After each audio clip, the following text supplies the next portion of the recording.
저의 아들이 11살, 그러니까 초등학교 4학년 때 한번 이런 일이 있었습니다. 저녁 식사를 하는데 저희 아들이 이렇게 질문을 했어요. 아빠는 왜 나에게 사랑한다는 말을 안 해? 그래요. 그래서 제가 이렇게 대답했죠. 아빠가 너를 사랑하는 줄 마음으로 느끼지 않니? 그랬더니 아니 그러더라고요. 그래서 제가 그랬어요. 사랑한다는 것을 꼭 말로 표현해야 되냐? 마음으로, 행동으로 느껴지지 않냐? 그랬더니 아니라는 거예요. 그래서 제가 그때 깨달았어요. 표현하지 않는 사랑은 사랑이 아니다. 우리가 좋아한다라는 말과 사랑한다는 말을 구별해서 사용합니다. 근데 좀 차이가 있습니다. 좋아한다는 것은 그 사람이 여러 가지 가지고 있는 것 한두 가지를 호감을 갖고 좋아한다는 개념이죠. 그래서 전체를 몰라도 그 몇 가지 요소를 보고 좋아하는 그런 마음을 갖게 돼요. 그런데 사랑한다는 말은요, 그 사람의 인격 전체를 사랑한다. 그 사람 전체를 인정하고 받아들인다. 그런 의미예요. 그러니까 좀 더 우리가 사랑의 마음을 갖는다는 것은 그 사람을 전체 다 수용하겠다. 그런 의미가 담겨져 있는 거죠. 하나님께서 우리에게 다른 사람을 사랑할 수 있는 능력을 주셨어요. 그런데 우리가 죄로 인하여 타락하고 나서부터 자기의 본성이 이 죄의 본성으로 가득 차다 보니까 자기 중심적인 사랑을 하게 된 것입니다. 그래서 선택적이고 제한된 사랑을 해요. 자기의 마음에 드는 사람, 또 자기에게 유익을 주는 사람, 이런 사람만 사랑한다는 거예요. 그런데 예수님의 사랑을 경험하게 되면 우리는 이타적인 삶을 살게 되어서 하나님이 주시는 사랑으로 도저히 용서할 수 없는 사랑까지도 사랑하게 된다는 것입니다. 진정 주님의 사랑을 경험한 자만이 베풀 수 있는 그러한 사랑의 삶인 것입니다. 오늘 말씀은 우리가 잃어버렸던 이 사랑을 어떻게 회복할 것인지를 말씀해 주고 있습니다. 이 고린도전서 13장은 흔히 사랑장이다라고 이야기합니다. 우리가 이 사랑장을 이해하려면 앞에 12장과 뒤에 14장을 문맥을 잘 파악해서 사실은 이해해야 돼요. 앞에 12장은 은사에 대해서 설명을 하고 있고 그 다음에 14장은 예언과 방언에 대해서 설명을 하고 있어요. 그러면서 12장 제일 마지막에 바울이 무슨 말을 하냐면 이런 표현을 쓰고 있어요. 너희는 더욱 큰 은사를 사모하라. 그 더 큰 은사를 사모하라 하놓고 13장에 바로 이 사랑의 은사를 소개하고 있다는 것입니다. 그러므로 우리가 어떻게 하면 이 사랑의 은사를 회복하면서 살아갈 수 있을 것인지 오늘 또 주시는 말씀을 통해 주님의 음성을 듣고 그렇게 순종함으로 사랑을 온전히 회복하여 사랑의 삶을 살아가는 저와 여러분 되시기를 주님의 이름으로 축복합니다. 먼저 우리 1절에서 3절 말씀을 같이 읽어보죠. 시작. 내가 사람의 방언과 천사의 말을 할지라도 사랑이 없으면 소리나는 구리와 울리는 꽹과리가 되고 내가 예언하는 능력이 있어 모든 비밀과 모든 지식을 알고 또 산을 옮길 만한 모든 믿음이 있을지라도 사랑이 없으면 내가 아무것도 아니요 내가 내게 있는 모든 것으로 구제하고 또 내 몸을 불사르게 내줄지라도 사랑이 없으면 내게 아무 유익이 없느니라. 아멘. 자, 여기 보니까요. 이 고린도전서 13장을 크게 세 가지로 이렇게 세 개로 구분을 합니다. 1절에서 3절까지는 사랑이 없으면 사랑의 무가치성에 대해서 이렇게 바울이 이야기하고 있고요. 또 4절에서 7절까지는 사랑이란 무엇인가, 사랑의 정의에 대해서 말씀해 주고 있고요. 8절에서 13절까지는 사랑의 특성에 대해서 말씀해 주고 있어요. 그래서 사랑의 특성은 사랑이 영원하다, 사랑의 영원성, 또 사랑이 온전해진다. 그래서 사랑의 온전성, 그리고 마지막 사랑이 최고다, 사랑의 최고성에 대해서 말씀해 주고 있습니다. 그래서 먼저 우리가 이 사랑의 무가치성에 대해서 1절에서 3절까지 내용을 같이 점검해 보고자 하는데요. 여기 보니까 사랑이 없으면이라는 단어가 계속 반복되고 있어요. 그러니까 바울이 은사와 믿음과 구제와 또 헌신의 이 삶 가운데 사랑이 없으면 이거 문제가 된다. 이것을 강조하고 있는 것입니다.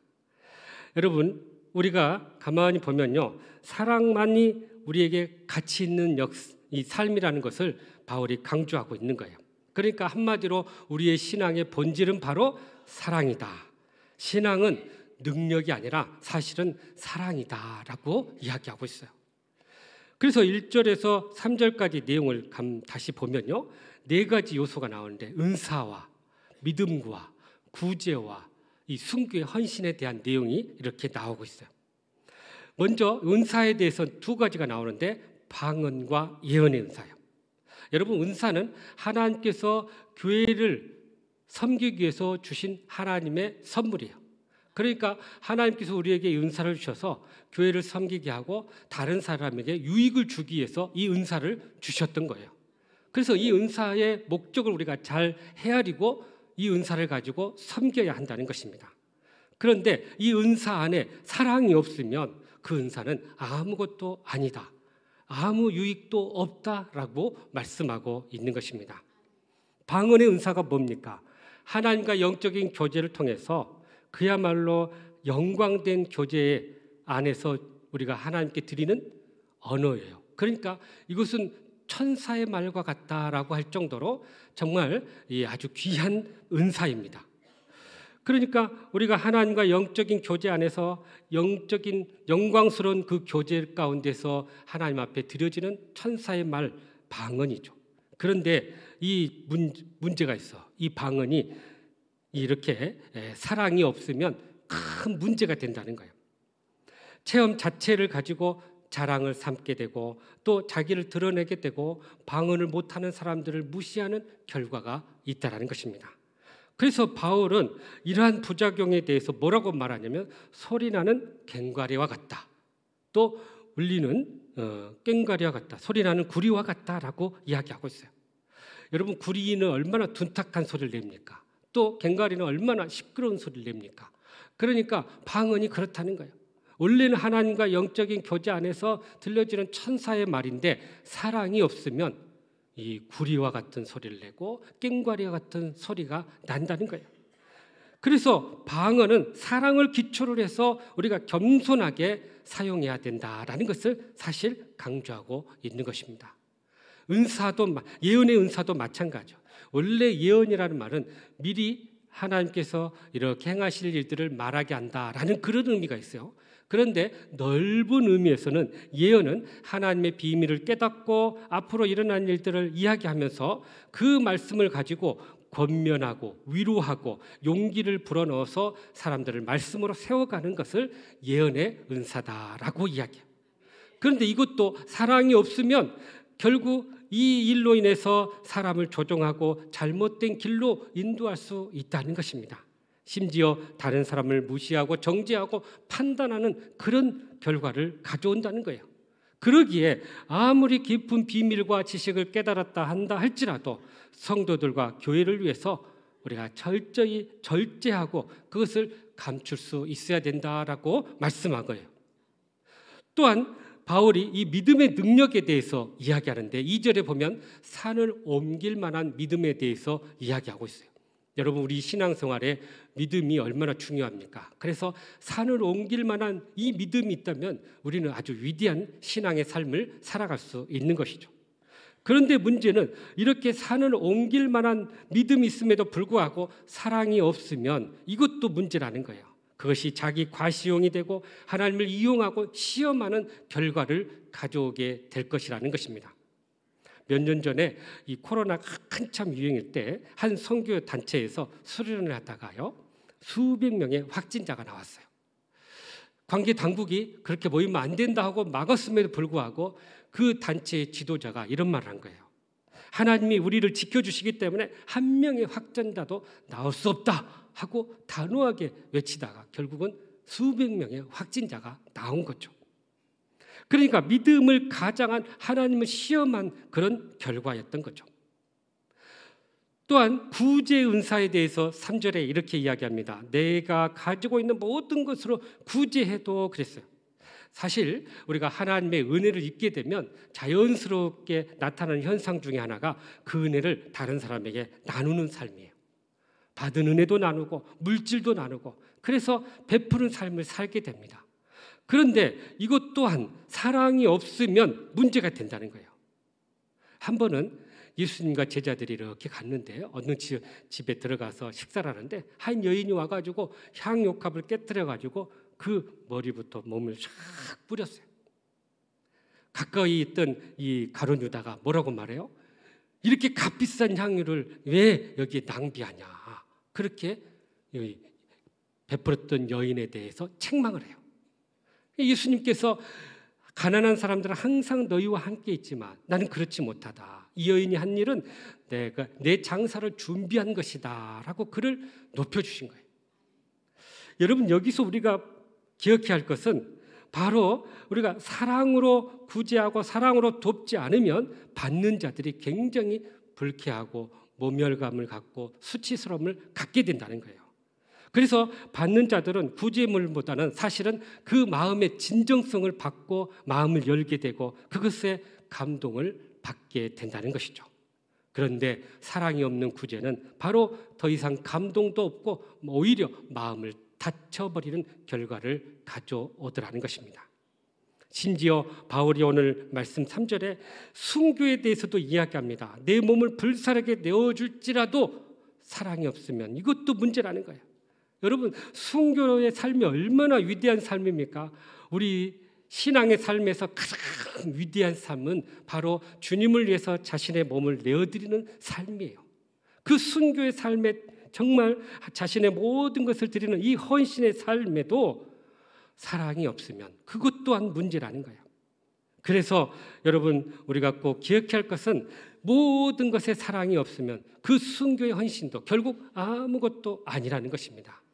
우리의 신앙에 옳고 그릇된 것을 구별하는 것도 중요하지만 또 신앙의 열정을 가지고 주님을 섬기는 것도 중요하지만 그러나 이 모든 것이 사랑의 기초에서 이루어져야 할 것임을 우리에게 말씀해 주고 있는 것입니다. 그러므로 우리를 드러내는 그런 은사나 믿음과 헌신의 삶보다는 가장 최고인 사랑을 기초해서 섬김으로 교회와 성도들에게 더욱더 유익을 주는 저와 여러분의 삶이 되시기를 주님의 이름으로 축복합니다. 계속해서 우리 4절에서 7절 말씀 같이 읽어보죠. 시작. 사랑은 오래 참고 사랑은 온유하며 시기하지 아니하며 사랑은 자랑하지 아니하며 교만하지 아니하며 무례히 행하지 아니하며 자기의 유익을 구하지 아니하며 성내지 아니하며 악한 것을 사랑하지 아니하며 불의를 기뻐하지 아니하며 진리와 함께 기뻐하고 모든 것을 참으며 모든 것을 믿으며 모든 것을 바라며 모든 것을 견디느니라. 아멘. 사랑의 정의에 대해서 아주 구체적으로 우리에게 말씀해 주고 있습니다. 여러분, 여기 4절에서 7절 말씀에 보니까 사랑이 무엇인가를 잘 설명해 주고 있는데요. 우리말 사랑이라는 단어는 하나로 쓰지만은 이 헬라어 원어를 보면 사랑이 여러 개의 단어로 사용되고 있다는 거예요. 예를 들면 스트로게라는 사랑이라는 표현이 있는데 이것은 부모님과 자녀 간의 사랑을 의미할 때 사용하는 단어예요. 또 그런가 하면 필리아라는 단어가 있는데 이것은 이 친구들 간의 우정을 나눌 때 사용하는 단어입니다. 그런가 하면은 엑세니아라는 단어가 있는데 이것은 나그네나 손님들에게 베푸는 환대, 그런 사랑을 이렇게 표현하고 있습니다. 또한 우리가 잘 아는 에로스, 이것은 이성 간의 사랑이고요. 우리가 잘 아는 아가페는 하나님의 이 본질적인 사랑, 그래서 이타적이고 희생적인 사랑을 의미하고 있다는 거예요. 그래서 C.S. 루이스가요, 이 사랑에 대해서 좀 더 우리에게 잘 풀어 설명해 주는데 에로스는 획득적, 그러니까 내가 소유하려고 하는 사랑이 되고 또 불완전한 사랑이 되고 이것은 자기 중심적인 사랑이다, 이렇게 정리를 하고 있어요. 그런가 하면 아가페는 자발적이고 무조건적이고 희생적인 사랑이다라고 이야기합니다. 그러면서 이 아가페의 사랑의 예를 들었는데 그것이 바로 예수님의 십자가의 사랑이라는 거예요. 예수님의 십자가의 사랑이 바로 우리를 이렇게 무한된 사랑으로 우리를 안아주시고 또 우리를 이렇게 나누어 주셨다는 거죠. 여러분, 그래서 우리가 이 사랑을 입어야만이 우리도 다른 사람을 사랑하게 된다는 것입니다. 우리가 읽은 이 4절과 7절에 보면 사랑의 정의에 대해서 설명하는데 사랑인 것과 사랑이 아닌 것을 나누어 우리에게 소개해 주고 있어요. 예를 들면 사랑인 것은 무엇이냐? 오늘 말씀 보니까 오래 참음, 또 온유함, 진리와 함께 기뻐함, 모든 것을 참으며 모든 것을 믿으며 모든 것을 바라며 견디는 사랑이다. 이것이 사랑이에요.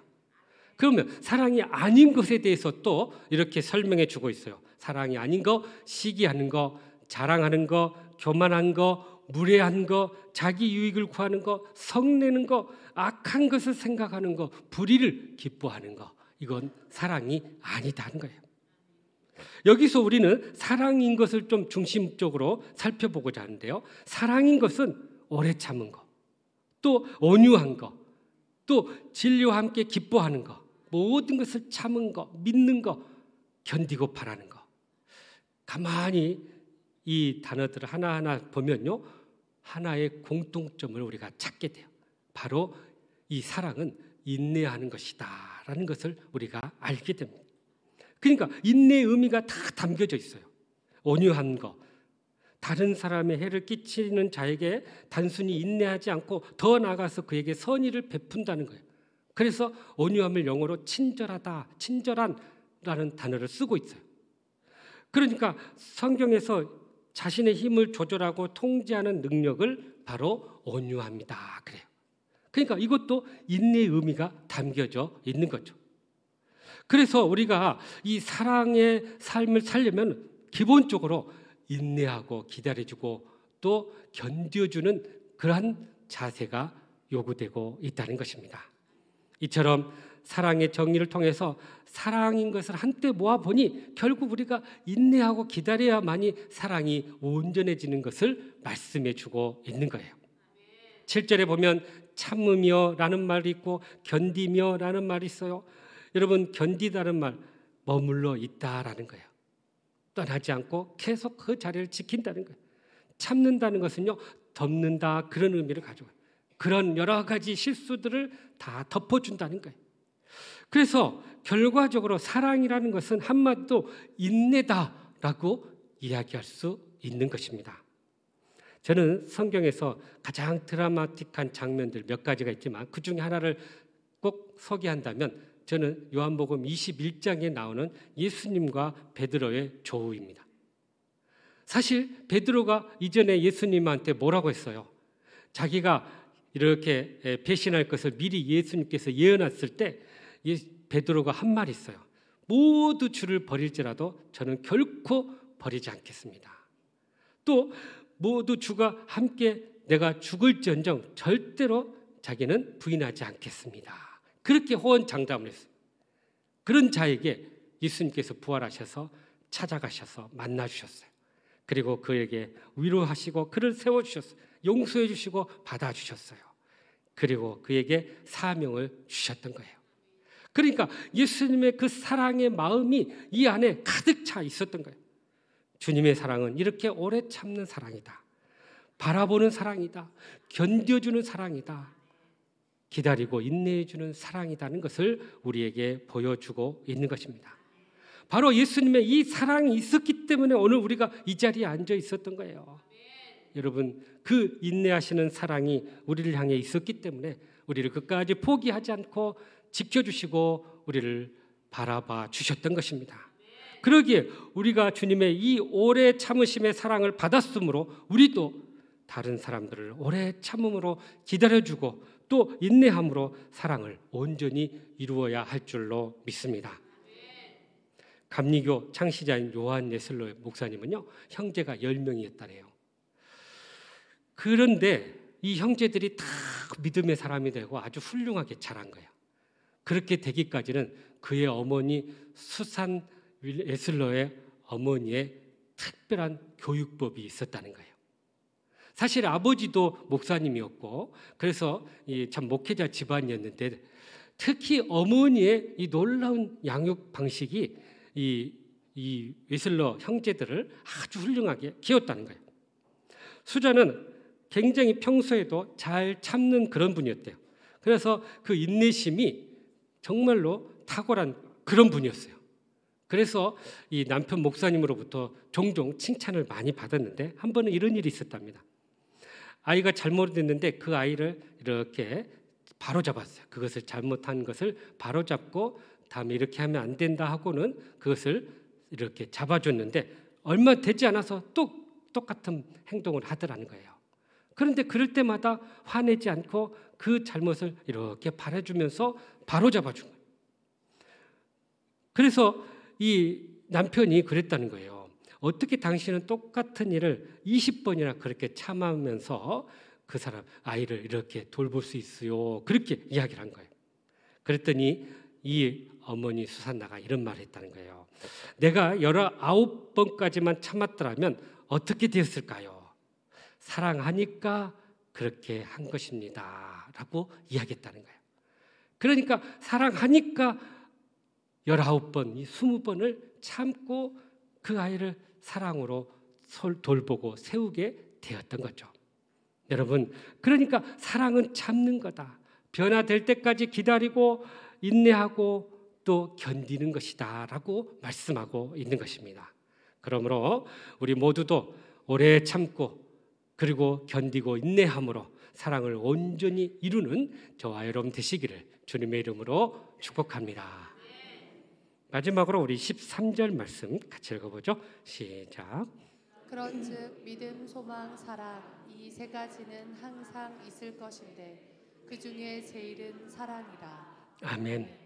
자, 여기 보면 이 세 가지 앞에 그런즉이라는 단어가 나오는데 이제 모든 것의 결론이다. 앞부분을 다 정리하고 이제 마무리하겠다 하면서 말씀해 주고 있는데요. 믿음, 소망, 사랑에 대해서 이야기해요. 그리고 그 중에 제일은 사랑이다라고 말씀하고 있는 거죠. 여기서 믿음은 하나님의 약속에 대한 단순한 어떤 동의가 아니라 하나님의 말씀에 대한 신뢰다는 거예요. 그 말씀을 내가 신뢰합니다. 전적인 신뢰를 의미하고 있다. 소망은 하나님께서 장차 이루실 것에 대한 모든 것에 대한 소망, 그래서 그것에 대한 확실한 보장을 갖고 살아가는 것입니다. 사랑은 자기 희생적인 사랑, 하나님의 본질적인 사랑을 의미하고 있다는 거예요. 여러분, 우리가 읽진 않았지만 이 8절에서 13절의 내용을 가만히 보면 사랑의 특성에 대해서 이야기하고 있다고 앞서 설명했죠. 자, 사랑의 특성이 구체적으로 뭔가를 설명하고 있는데 예를 들면 8절에 보면 모든 것은 다 패하지만 사랑만은 영원하다. 사랑의 영원성에 대해서 이야기하고 있어요.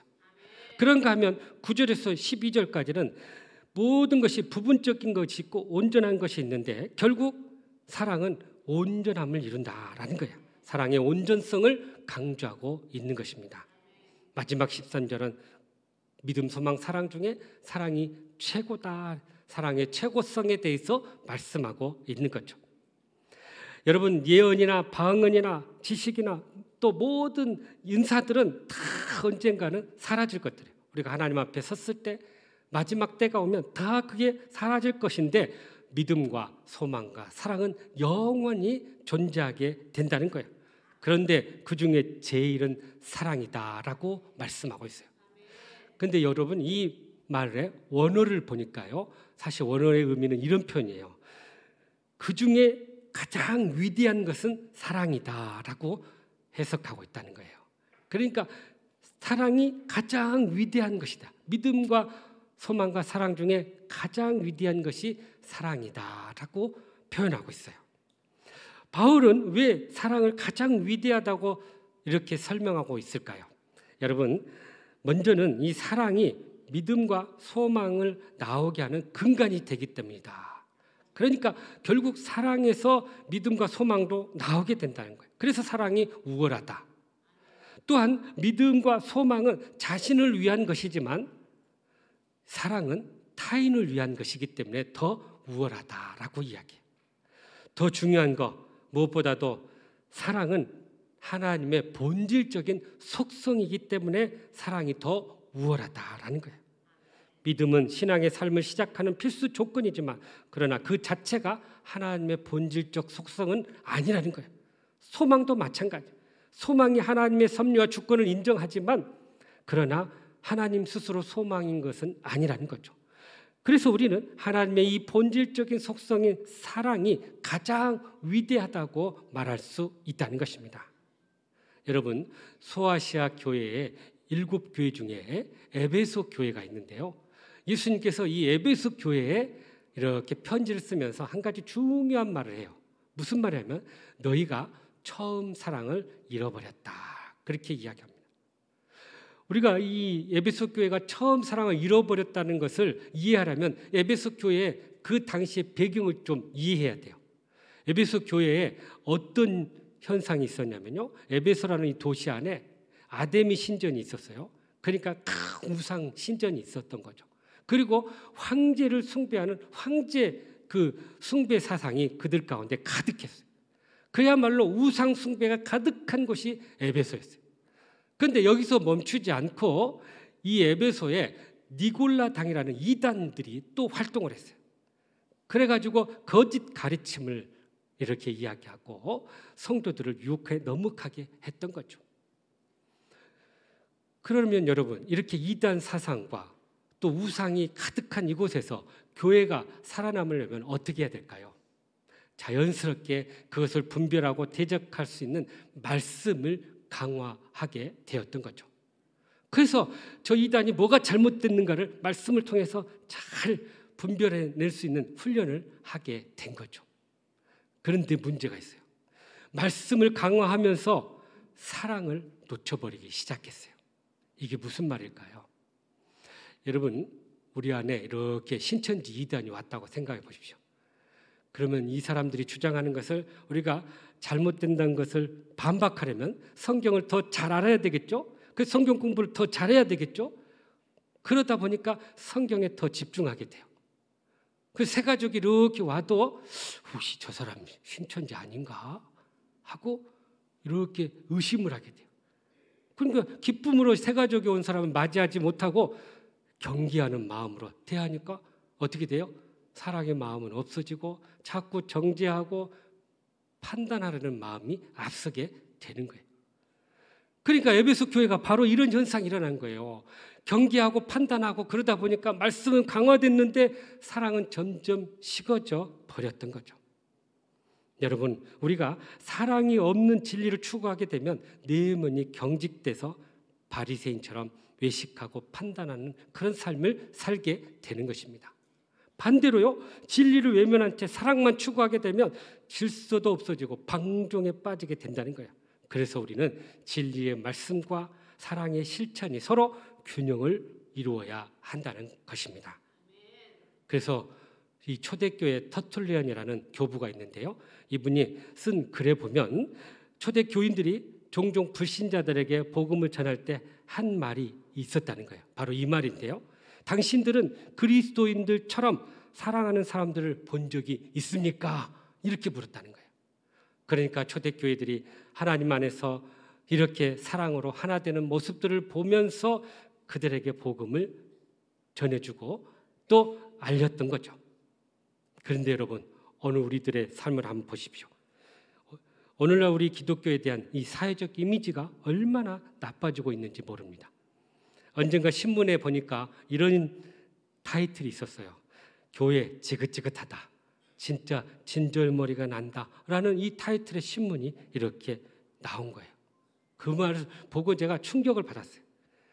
그 배경이 되는 이야기가 있는데요. 코로나 당시에 교회가 이런 코로나 확산의 이런 중심이 돼가지고 자꾸 그런 일이 일어나니까 교회에 대해서 아주 나쁜 그런 표현을 한 일간지가 쓴 거예요. 그러니까 여러분, 이런 일들을 우리가 겪으면서 참 우리 교회의 영적 지도자들뿐만 아니라 우리 모든 성도들이 정말 각성해야 할 부분들이에요. 그런데 이러한 대사회적 이미지를 우리가 회복하기 위해서 그럼 어떻게 해야 될까? 바로 이 기독교 본래의 모습인 이 사랑을 회복해야 한다는 사실입니다. 이러한 사랑의 실천을 통해서 우리의 믿음을 사랑으로 보여줘야 된다는 거예요. 우리의 믿음을 삶으로 드러내 줘야 한다는 거예요. 우리가 하나님을 믿는다는 것을 삶으로 나타낼 때 바로 우리에 대한 그 이미지가 또 우리에 대한 시각이 바뀌어지게 될 줄로 믿습니다. 한 작가가 있었는데요. 이 아프리카의 선교사였던 데이비드 리빙스톤의 그 일생을 이렇게 연구하고자 취재하고자 아프리카에 갔다고 합니다. 그래서 리빙스톤과 접촉했던 많은 사람들에 대해서 가서 이제 취재를 했는데요. 이렇게 물었어요. 여러분, 리빙스톤이 당신들에게 어떻게 했습니까? 뭘 가르치고 어떤 사역을 하고 어떤 일을 했습니까? 그렇게 이제 막 취재를 한 거예요. 그랬을 때 어떤 한 사람이 그에게 이렇게 대답했답니다. 우리는 리빙스톤이 무슨 설교를 하고 또 무슨 사역을 하고 또 무슨 말을 했는지는 기억이 안 납니다. 그러나 한 가지 기억나는 것이 있습니다. 그것은 바로 그 사람, 우리를 너무나 사랑했던 분이셨습니다. 우리는 그를 사랑의 사람으로 기억하고 있습니다. 여러분은 주변 사람들에게 어떤 사람으로 기억되기를 원하십니까? 바로 이 사랑의 삶으로 기억되는 사람이 되기를 간절히 바랍니다. 그러기 위해서는 주님의 그 사랑이 우리 안에 가득 채워지고 그 사랑 가운데서 우리가 이 사랑의 삶으로 나아가게 돼야 할 줄로 믿습니다.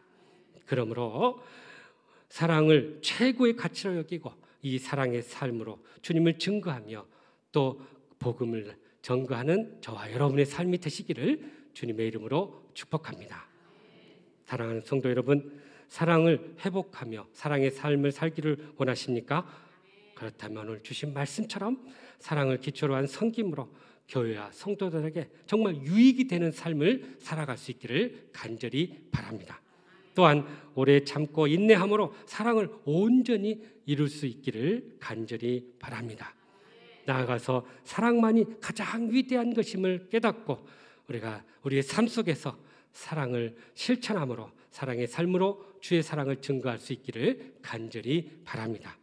그래야 사랑으로 회복되는 우리의 가정과 우리의 교회와 또 우리의 지역사회가 되기를 주님의 이름으로 축복합니다. 기도하겠습니다. 사랑과 은혜가 풍성하신 하나님, 참으로 우리의 사랑의 삶이 다시 회복되어서 교회에 대한 이미지가 새롭게 되게 하시고 하나님을 증거하는 데 큰 믿음의 역사가 일어나게 도와 주시옵소서. 예수님의 이름으로 기도하옵나이다. 아멘.